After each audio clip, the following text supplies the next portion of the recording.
ভোরের প্রথম আলো ফুটতেই দাওয়া সংলগ্ন উপকূলীয় এই স্থায়ী সামুদ্রিক বাজারে শুরু হয় প্রাণচাঞ্চল্য। ঘাটে সারি সারি নৌকা ভেড়ার পরেই হাঁকডাক, বাহারি সব সামুদ্রিক মাছের নিলাম। মাছের ধরন, আকার ও মানের উপর নির্ভর করে নির্ধারিত হয় দাম। কেউ নিলামে অংশ নিয়ে সংগ্রহ করেন, আবার কেউ ঘাট থেকেই সস্তা দরে কিনে নেন নিজেদের পছন্দের মাছ। এই সুযোগকে দক্ষতার সঙ্গে কাজে লাগাচ্ছেন প্রবাসী বাংলাদেশিরা। অনেকেই স্থানীয় ব্যবসায়ীদের সঙ্গে অংশীদার হয়ে কিংবা নিজ উদ্যোগে মাছের ব্যবসায় নেমে এখন স্বাবলম্বী। বাহা নদীর থেকে কিনে নিয়ে এসে আমি এখানে বিক্রি করি। এই সম্পূর্ণ তাজা মাছ। আমাদের এখানে কোরাল মাছ আছে, তারপর অন্যান্য আদার অনেক ধরনের মাছ আছে। শনি, রোববার বা যে কোনো ছুটির দিনে বহু বাংলাদেশি প্রবাসী এখানে ভিড় করেন। কেউ ব্যবসার জন্য সস্তা দামে মাছ কেনেন, আবার কেউ বা নিজের পরিবারের জন্য সংগ্রহ করেন টাটকা সামুদ্রিক মাছ। এতে একদিকে যেমন আয়ের সুযোগ তৈরি হচ্ছে, অন্যদিকে পাচ্ছেন নিজেদের মন পছন্দের খাবার, তাই তাদের আনন্দও বেশি।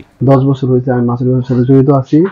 বেশির ক্ষেত্রে দেখা যাচ্ছে যে আমরা আড়ত থেকে যদি মাছটা আনি, ওই মাছটাতে আমাদের প্রফিটটা বেশি থাকে। অন্য মাছও আছে, সব দিক দিয়ে সব মাছ দিয়ে আপনার মনে করেন যে অন্য জায়গার থেকে অনেক সস্তা পাওয়া যায়।